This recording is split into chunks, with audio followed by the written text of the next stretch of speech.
Barisan Nasional kita ada cabang puteri, PKR, dia ada PMK, DEPSI, DAP pun dia campur juga.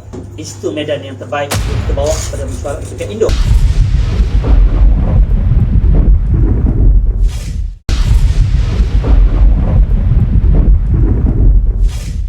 Untuk pengetahuan, Konvensyen Kerajaan Perpaduan Malaysia ini akan diadakan pada 14 hari bulan Mei 2023 pada hari Ahad, minggu hadapan. Dia akan bermula pada pukul 10 pagi lagi, yang mana antara pukul 10 pagi sehingga pukul 12.30 pagi ataupun 12.30 tengah hari akan diadakan dua sesi secara paralel ataupun secara setara, iaitu pertama Konvensyen Nasional Wanita Kerajaan Perpaduan Malaysia, dan yang akan bertempat di Dewan Merdeka, World Trade Center. Satu lagi adalah Konvensyen Nasional Pemuda Puteri Kerajaan Perpaduan Malaysia yang akan diadakan di Dewan Tun Hussein On sebelahan, dan dijangka tamat pada pukul 12.30 untuk berehat seketika sebelum konvensyen utama, iaitu Konvensyen Nasional Kerajaan Perpaduan Malaysia akan bermula pada pukul 2 petang, yang akan bermula dengan sidang bicara rakyat. Sesi ini akan terbahagi kepada 3 subsesi, yang mana akan dibentangkan oleh wakil-wakil ataupun pemimpin-pemimpin daripada parti-parti yang menubuhkan Kerajaan Perpaduan Malaysia ini, untuk membicarakan berkenaan dengan komitmen Kerajaan Perpaduan Malaysia dalam isu-isu yang berkaitan dengan rakyat, terutamanya ekonomi rakyat, soal masa depan pembinaan negara bangsa, dan juga konsep madani dalam pelaksanaan agenda rakyat. Ini 3 segmen yang penting untuk sebagai suatu komitmen daripada parti-parti yang menubuh Kerajaan Perpaduan Malaysia. Dan di sesi yang kedua, iaitu sesi yang akan mengumpulkan presiden-presiden yang merupakan pengurusi parti-parti gabungan yang membentuk Kerajaan Perpaduan, khususnya Barisan Nasional, Pakatan Harapan, Gabungan Parti Sarawak, dan juga GRS, Gabungan Rakyat Sabah. Dan di kemuncaknya adalah amanat daripada pengurusi Sekretariat Kerajaan Perpaduan Malaysia, Yang Amat Berhormat Datuk Seri Anwar Ibrahim, yang akan memberikan amanat dalam Konvensyen Kerajaan Perpaduan ini. Untuk pengetahuan, ini merupakan konvensyen kali pertama yang menghimpunkan parti-parti politik selepas 6 bulan kita menubuhkan kerajaan. Tidak bermakna mana kita tidak ada program bersama. Kalau kita lihat, kerajaan banyak program-program di peringkat kerajaan, tetapi kita belum ada di peringkat parti politik. Jadi ini merupakan konvensyen yang pertama yang bersifat berskala besar, yang menghimpunkan kepimpinan parti daripada 19 parti politik yang membentuk Kerajaan Perpaduan Malaysia ini, termasuk pimpinan di peringkat parlimen-parlimen dan dun-dun yang turut sama membentuk Kerajaan Perpaduan Malaysia. Jadi diharapkan maknanya melalui program ini ia akan menjadi titik tolak kepada mewujudkan kesefahaman dan kolaborasi yang lebih utuh di peringkat kepimpinan parti-parti politik, dengan suatu matlamat yang jelas, iaitu nak memastikan kestabilan politik dapat terus kita pertahankan. Yang paling penting untuk memacu agenda yang dapat memberikan manfaat kepada rakyat, baik dari segi ekonomi, sosial, pendidikan dan sebagainya. Kerana kita tidak mahu lagi peristiwa-peristiwa lampau.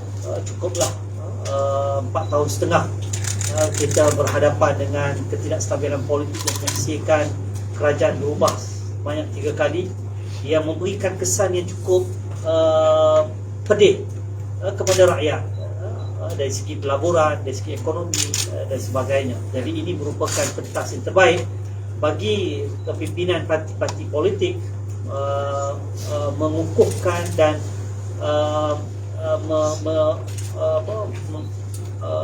menyatakan tekad dan keazaman secara bersama untuk memastikan komitmen dan agenda yang akan dilaksanakan di peringkat kerajaan didukung sepenuhnya oleh kepimpinan parti politik di semua peringkat. Jadi tema bagi Convention Nasional kali ini adalah Madani Mewajahi Masa Depan Malaysia. Ini adalah tema yang telah pun dibincangkan. InsyaAllah pada hari Ahad ini 7 hari bulan pukul 8 malam akan diadakan mesyuarat Majlis Perundingan Pimpinan Kerajaan Perpaduan Malaysia kali ketiga untuk kita memuktamadkan pelbagai perkara di samping menjalankan mesyuarat bulanan kita yang telah pun kita agendakan sejak daripada awal. Saya buka kepada persoalan. Datuk mungkin boleh ulas macam mana konvensyen ini akan beri kesan pada PRN nanti?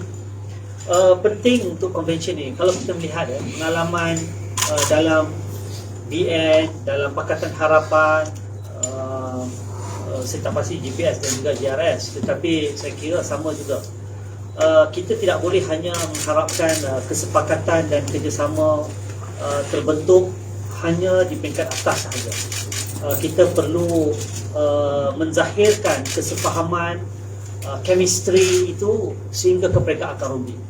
Convention Nasional ini lahir atas hasrat untuk kita memulakan satu era kerjasama yang lebih kukuh dan ampuh.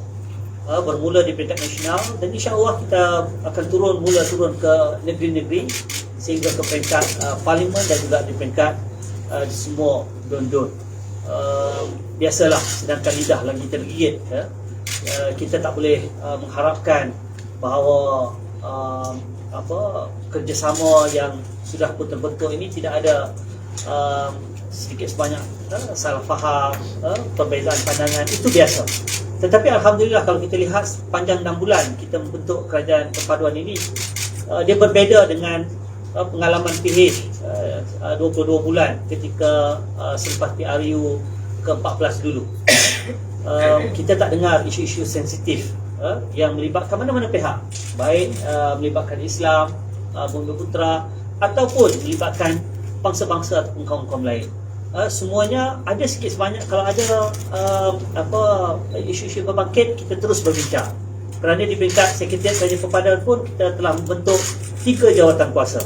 Jawatan kuasa pemantauan agenda politik dan kerajaan, ini jawatan kuasa utama yang kita membincangkan secara telus dan tulus apa juga perkara-perkara berbangkit, kalau ada ketidakpuasan hati ataupun isu-isu yang perlu kita leraikan, bawa kepada mesyuarat dekat Indo.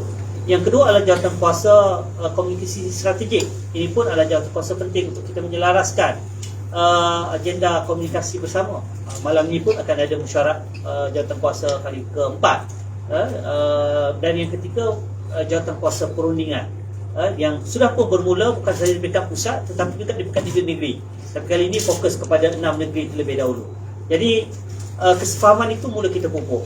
Cuma sebagai batu asas untuk kita mula bergerak ke peringkat akar umbi, Convention Nasional ini memainkan peranan untuk kita memastikan kesefahaman dan juga komitmen. Yang pentingnya komitmen untuk kita bekerja dan memastikan agenda rakyat itu dijadikan keutamaan yang tertinggi. Apa juga kepentingan parti-parti politik itu juga mesti dijadikan mesti diletakkan nombor 2. Yang pertama sekali adalah, yang paling penting adalah rakyat. Sebab itulah kalau ada sedikit perselisihan pun kita dapat kompromi kerana kita tahu bahawa rakyat menjadi faktor ataupun asas utama dalam kita membentuk kerajaan perpaduan Malaysia ini. Datuk, bagaimana konvensyen ini yang diadakan boleh menutup mulut-mulut bahawa dakwaan kerajaan perpaduan ketika ini tidak kukuh dan sebagainya dengan dakwaan bahawa PN telah hilang majoriti dan sebagainya? Datuk, bagaimana sedikit? Dan Alhamdulillah 148 ahli parlimen yang menandatangani MOU Kerajaan Perpaduan Malaysia ini masih lagi kekal intact, dan yang paling penting ialah medan untuk berbincang dan perundingan itu sentiasa berjalan, bukan setiap bulan tapi setiap minggu. Jadi yang paling penting saya sebagai ketua sekretariat sentiasa memastikan bahawa komunikasi itu sentiasa berjalan. Contohnya untuk convention ini saja, kita dah ada banyak kali sesi mesyuarat. Pagi ini pun ada mesyuarat juga sebelum sebelum sidang media ini. Maknanya bukan one man show, bukan satu parti mendominasi yang lain, bukan dua parti atau tiga parti, tetapi semua parti-parti yang membentuk ini saling kita sentiasa mempunyai ruang untuk berkomunikasi. Jadi biasalah orang yang yang tak senang dengan kekuatan atau kekukuhan yang ada ni adalah mereka yang sebenarnya cemburu, mereka tak dapat membentuk kerajaan sejak awal. Datuk, jumlah kehadiran untuk convention Kita menjangkakan sekitar 10,000 orang yang akan hadir sejak daripada pagi. Wanita convention sebelah pagi di Dewan Merdeka, pemuda dan juga kita panggil convention orang muda sebab Barisan Nasional kita ada cabang puteri, angkatan PKR, dia ada PMK, ada angkatan muda, dia ada di situ dia campur, DEPSI, DAP pun dia campur juga. Jadi yang parallel itu wanita, pemuda puteri, satu sesi yang lain, dan sebelah petang itu kita telah pun memberikan agihan wakil-wakil daripada parti masing-masing daripada setiap peringkat. Memang setakat ini sebenarnya kita menjangkakan lebih, kerana walaupun kita sebut beberapa siapa yang kita jemput, tetapi ramai yang nak datang. Jadi kita tak halak, maka kita buka lah kepada semua. Kita akan sediakan big screen di Dewan Lega, dan kita buka semua dewan-dewan di WTC ini untuk semua dapat mengikuti convention ini secara disiplin.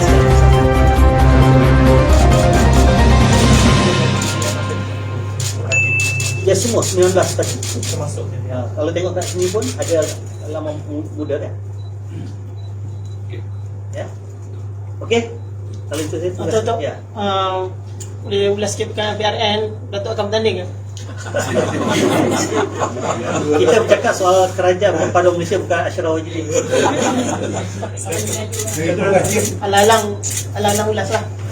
Datuk, apa tu boleh komen mengenai isu proklamasi Melayu tu? Saya tak nak komen, saya nak hanya fokus kepada kerajaan perpaduan Malaysia. Datuk, dari segi pembahagian kerusi ada giliran tu dah Sedang berjalan dan amat positif. Kita menjangkakan dalam masa dekat kita boleh concludekan. Dan saya nampak memang tidak ada setakat hari ini, nampak kerjasama khususnya untuk 6 PRN ini antara Barisan Nasional dan Pakatan Harapan amat baik sekali. Cuma sekarang ini yang kita fokuskan ialah bagaimana kerjasama di peringkat kepimpinan ini boleh kita terjemahkan di peringkat autonomi, dan Konvensyen Nasional ini akan menjadi titik permulaan ke arah itu. Datuk, kalau di Penang ada sedikit perpindahan untuk kerusi baru-baru ini, adakah di tempat lain, contohnya di Selangor, akan berlaku juga? Semua 6 PRN ada pertindahan. Sebab sebelum ini BN bertanding melawan PH dan sebaliknya, jadi mesti ada pertindahan. Cuma macam saya katakan, perbincangan dan perundingan sedang berjalan, dan baru tadi pun kami ada saya menerima semua laporan-laporan ini, dan boleh saya katakan amat positif dan konstruktif sekali.